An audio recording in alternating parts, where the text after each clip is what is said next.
Je sème et après, je m'en occupe plus. Non, ce n'est pas ce que vous croyez. Enfin, pas tout à fait. Cette plante qui ressemble à du cannabis à fumer, c'est ce qu'on appelle du chanvre. Et elle est considérée comme très écologique. Je vais vous expliquer pourquoi. Pour commencer, il faut quand même expliquer la différence entre ça et ça. Marijuana, the burning weed with its roots in hell. In this film, you will see the ease with which this vicious plant can be grown in your neighbor's yard. Le cannabis est une plante dont les fleurs et les feuilles produisent naturellement du tétrahydrocannabinol, ou THC. Cette substance psychotrope crée des vertiges, des sentiments d'ivresse ou d'euphorie. C'est pourquoi le cannabis est considéré comme une drogue dans beaucoup de pays, dont la France. Or, le taux de THC fluctue selon les variétés. Par exemple, dans le cannabis indica, aussi appelé chanvre indien, le taux de THC peut être élevé. Au contraire, il peut être très bas pour certaines variétés de cannabis sativa. C'est le cas du chanvre industriel dont on va parler dans cette vidéo. Sa culture est autorisée en France lorsque son taux de THC est inférieur à 0,2%. On a vu au début des camionnettes blanches s'arrêter. Ils sont venus couper des têtes et devant le peu d'efficacité, ils ne sont pas revenus. Lui, c'est Franck Barbier. Il est agriculteur à la Haute-Maison, en Seine-et-Marne. C'est un défenseur du chanvre à usage industriel. C'est déjà une culture intéressante parce qu'on ne met pas de produits phytosanitaires. En effet, cette plante très résistante n'a besoin ni d'insecticides, ni de fongicides, ni d'herbicides pour pousser. Quand on la sème en avril, il lui faut juste un petit peu d'engrais. Autre avantage, le chanvre n'a pas besoin d'irrigation parce que grâce à son système racinaire performant, il va aller chercher l'eau en profondeur. Il va aller chercher à plus de 2 mètres et donc les stocks d'eau faits l'hiver vont être puisés naturellement par la plante. Après la moisson du chanvre à l'automne, la forte croissance de ses racines bénéficie ensuite aux autres cultures semées plus tard dans les mêmes champs. On dit que c'est une tête d'assolement. Ça veut dire que derrière, le blé que l'on va cultiver va mieux pousser parce que le chanvre, au préalable, aura bien inspecté le sol en profondeur. Mais le chanvre a aussi des inconvénients. Sa culture est très contrôlée pour éviter les dérives et sa moisson est difficile. La résistance et la hauteur des tiges demandent beaucoup de travail et un matériel adapté, ce qui peut être coûteux. Une fois récolté, on peut se demander quels sont les intérêts du chanvre. Eh bien, de la tige à la graine, rien ne se perd dans le chanvre. C'est aussi pour ça qu'il est considéré comme écologique. En France, il est interdit de récolter les fleurs et les feuilles du chanvre qui contiennent du THC. Mais la graine et la tige sont utilisables. Prenons d'abord la graine. Très protéinée, on s'en sert dans l'alimentation. On en tire également une huile utilisée pour la cuisine ou dans des cosmétiques. La graine ne représente que 21% de la valeur du chanvre contre presque 80% pour sa tige. Il faut donc la récupérer pour que cette culture soit rentable. Une fois séchée et transformée en paille, cette tige est envoyée dans une usine appelée chanvrière, comme celle-ci.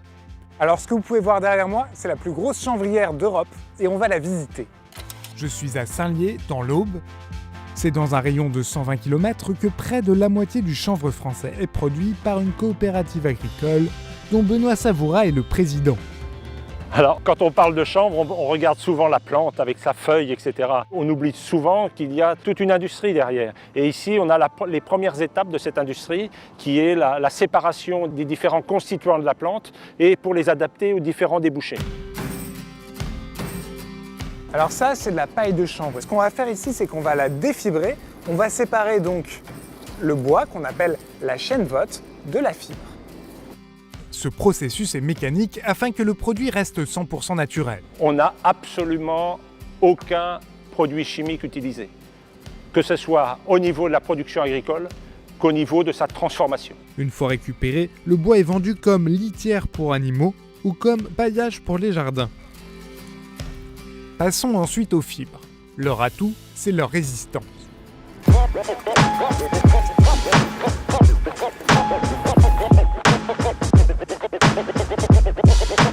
Et voilà, une fois passée dans les machines, la fibre de chanvre, ça donne ça, et une bonne partie va être utilisée pour faire du papier à cigarette.